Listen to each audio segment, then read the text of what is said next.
ในวันที่ 4 พฤษภาคม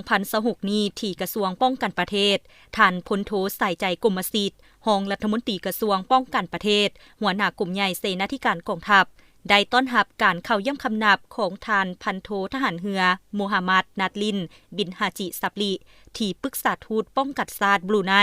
ดารุสลามว่าการสาธารณรัฐประชาธิปไตยประชาชนลาวคนใหม่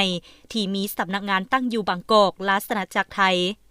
โอกาสนี้ท่านพลโทใส่ใจกรมสิทธิ์ได้แสดงความยินดีต้อนรับและสมเสยต่อสหายพันโททหารเรือโมฮัมหมัดนัดลินบินฮาจิซับลีที่ได้รับการแต่งตั้งให้มาดำรงตำแหน่งเป็นที่ปรึกษาทูตป้องกันชาติบรูไน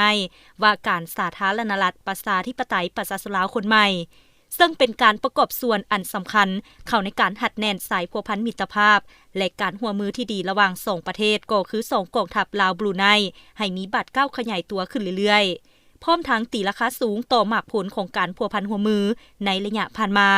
โดยเฉพาะแมนการแลกเปลี่ยนบทเรียนของคณะผู้แทนการก่อสร้างบุคลากรการช่วยเหลือด้านการฝึกอบรมภาษาอังกฤษและวิชาเฉพาะอื่นๆท่านพันโททหารเรือโมฮัมหมัดนัดลินบินฮาจิซับลีได้แสดงความขอบใจต่อการต้อนรับอันอบอุ่นของสหายพลโทใส่ใจกรมสิทธิ์และยืนยันว่าในระยะการดำรงตำแหน่งจะสุ่มทุกสติปัญญาและความสามารถเพื่อสุขยู่ส่งเสริมการพัวพันหัวมือระหว่าง2ประเทศให้มีการขยายตัวขึ้นเรื่อยๆในวันเดียวกันสหายพันโททหารเรือโมฮัมหมัดนัดลินบินฮาจิซับลีที่ปรึกษาทูตป้องกันชาติบรูไนว่าการสาธารณรัฐประชาธิปไตยประชาชนลาวคนใหม่ได้เข้าพบปะสหายพลจัตวาวงศ์ไซอินทคำหัวหน้ากรมพัวพันต่างประเทศกระทรวงป้องกันประเทศสาธารณรัฐประชาธิปไตยประชาชนลาวในการพบปะทั้งสองฝ่ายได้ตีราคาสูงต่อสายพัวพันมิตรภาพและเห็นดีเป็นเอกภาพที่จะสืบต่อประสานงานสนับสนุนซึ่งกันและกันในเวทีของประชุมอาเซียนก็คือกิจกรรมต่างๆที่เกี่ยวข้อง